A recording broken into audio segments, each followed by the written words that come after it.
So there's a couple things, a couple different ways you can do it. So like right here, sometimes they just hold them like that, like a weenie. And basically what they're doing when they hold them like that is they're letting the ear fold in the wrong place.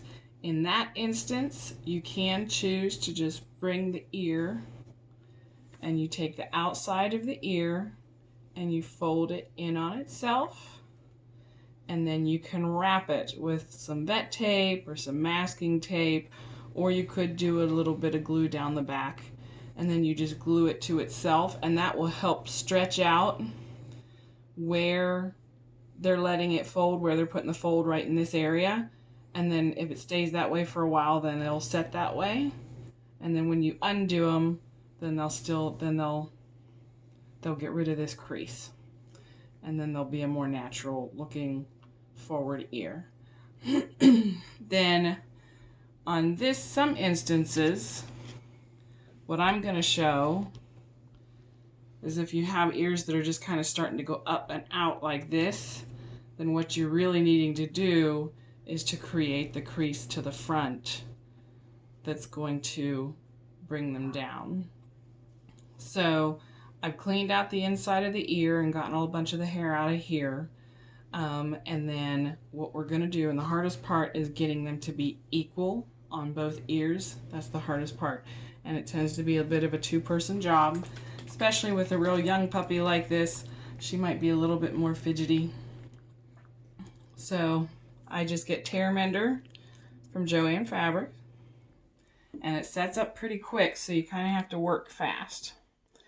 And basically what you're going to do is you're going to put glue in this area here, and you're going to fold it over and create that crease where you want it, up towards the top of the ear where the head is.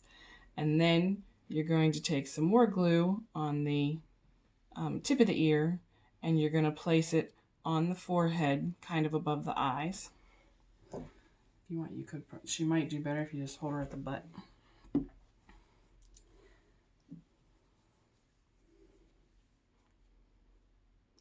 And it doesn't take a ton of glue.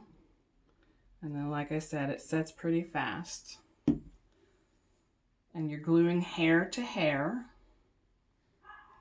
So you don't want to take all the hair out because you want to have something to glue to. And I just pinch it down. And again, we're at the top towards the center of the head. And we're going to leave this open at the bottom. And that's going to let the air get in. And it's going to help keep them from getting any sort of infections if they're damp or anything. So I pinch that, and like so. And then I'm just going to take and put a little bit on the tip. And again, like I said, the hardest part is making them match when you do the other side.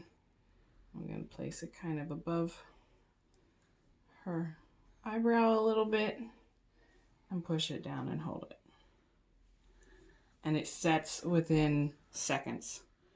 You know, I mean, I'll keep her up here on the table for a few minutes to give it a little bit more time to dry. Because when you first do this, they don't like it. They don't like that it's restricted. And when you put them down and let them run, then they're going to start shaking their head and they're not going to like it.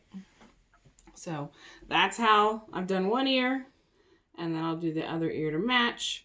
And usually this glue is going to last you about 3 weeks. And in that time, the hair is going to grow out. And then whenever you're done, you can just shave the hair where the glue is.